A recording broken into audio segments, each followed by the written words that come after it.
Ba ay tataya? Nako mga bossing ko, nire-recommenda ko po ito, dahon ng laurel na may nakasulat na 168 at ganoon din po ang isang baso na asukal. Alam niyo po ba mga bossing ko na ang asukal ay for abundance ang dulot.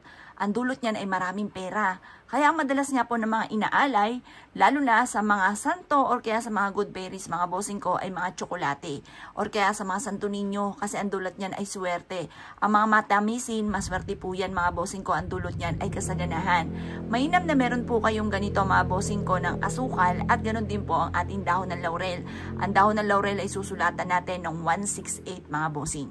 Ito po mga bossing ko, isa sa mga magdudulot sa inyo ng swerte at tagumpay sa buhay. Kung mailap ang swerte, lalo na sa pera, gawin nyo po ito, napaka-epektibo nito. Bago ka tumaya, gawin nyo po ito. Kumuha ka ng isang dahon ng laurel at pagkatapos ay lagyan nyo po ito ng konting asukal. At pagkatapos ay saka nyo po siya sunugin. Alam nyo po ba, ang nasusunog na amoy ng dahon ng laurel at ang asukal ay nagtatawag ng swerte lalo na sa pera? Lalo-lalo na kung gusto mong ikaw ay makapanalo ng jackpot. Proven po ito mga bossing. Mas mainam kapag ginawa nyo po ito, ikaw ay naniniwala at mula sa puso ang pagganap. Kaya minsan hindi po tumatalab dahil may alinlangan ka. Hindi ka naniniwala pero gumagawa ka pa rin. Kaya kung ikaw hindi naniniwala, huwag kang gagawa dahil maaaring masasayang na ang effort. Kasi may mga tao hindi naniniwala pero gumagawa pa rin. Tapos habang gumagawa, nagkakaroon na siya ng alinlangan. Nako mga bossing, kapag gano'n na sitwasyon, huwag ka munang gagawa. Pero kung kinaniwala at ikaw ay mananaya, gawin niyo po ito. Gawin niyo ito na pasikreto lamang. Kasi ang aroma po niyan ay nagtatawag ng swerte ng jackpot. Proven po ito mga bossing ko basta naniniwala ka at positive ka sa lahat ng bagay.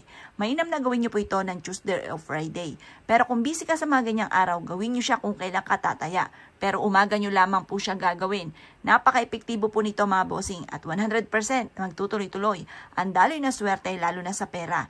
Kung ikaw ay negosyante, panalo ka po dito. Dahil ito po ay nagtatawag ng swerte lalo na sa pera.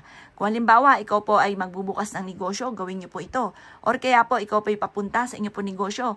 Bago ka pumunta, kahit gawin mo to sa loob ng isang linggo, isang araw, sa loob ng isang linggo, pwede na po siya.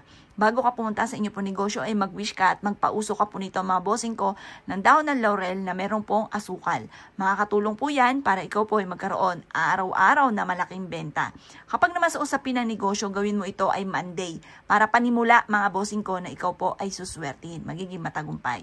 Ay siya, kung ikay gagawa ng gatong mga pamamaraan, good luck po sa inyo po lahat.